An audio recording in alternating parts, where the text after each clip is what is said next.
Saturday. What do you think of when you think of Saturday? I know for me, best memory for Saturdays, from the time I was maybe 17 to the time I was 35, touch football every Saturday, 1:30 at UCC. Me and the boys, Gary and Lauren, we would get together, and this was serious business, man. If you weren't good enough to be in the top 12, we didn't invite you to like 135 if we were desperate. So that's to me like what makes me smile. That's like one of my go-to places, Saturdays. I'd be interested to know what it's like for you, because this should be very much give and take. So you can communicate with us on the board. You can see a million different ways to do it. Yesterday on the show, I mentioned the name Wesley Snipes. Actually, Mitch, sitting underneath the camera. Say hi, Mitch. Hey. Mentioned Wesley Snipes.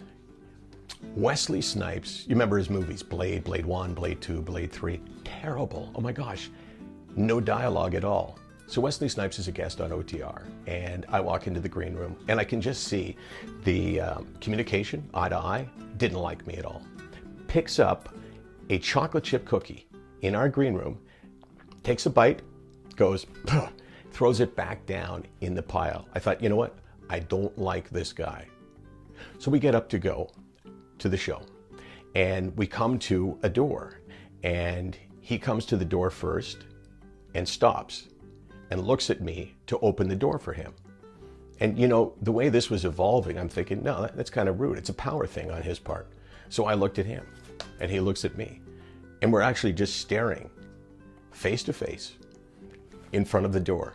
And it's kind of like 10 seconds goes by, and it seems like an hour.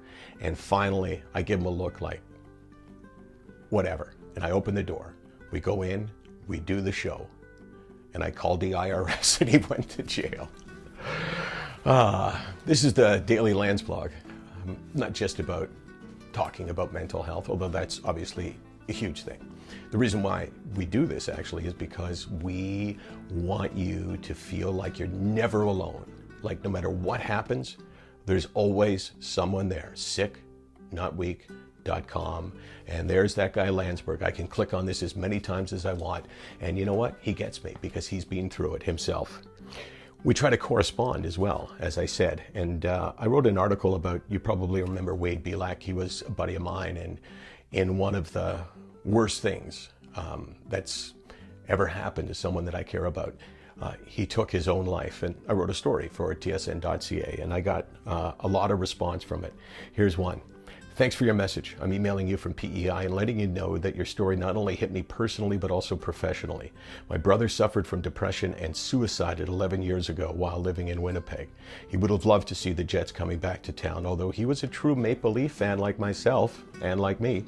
When I heard about your friend Wade Belak dying, I was also shocked, but also felt a big loss and sadness for his family and my brother. I'm sorry for your loss that you have in your life today. Professionally, I supervise a long-term recovery home for men struggling with addiction and many with concurrent disorders, most often depression. I plan to read your story about Wade to them in a group tomorrow morning in the hope that it may help them or someone they love. Again, thanks for your message and your bravery in talking about your own struggles with depression. No bravery required. Here's the thing. People will say you're brave because you share. But I was never, ever concerned about what people thought. I have never thought that I'm anything but sick. And that was the evolution of the little saying, sick, not weak. Remember that, please. Sick, not weak. Tomorrow on the Daily Landsblog, who have you watched Sunday NFL football with? Your buddies? Someone famous? I watched one of the biggest games of his life in his basement. Eric Dickerson. That's tomorrow.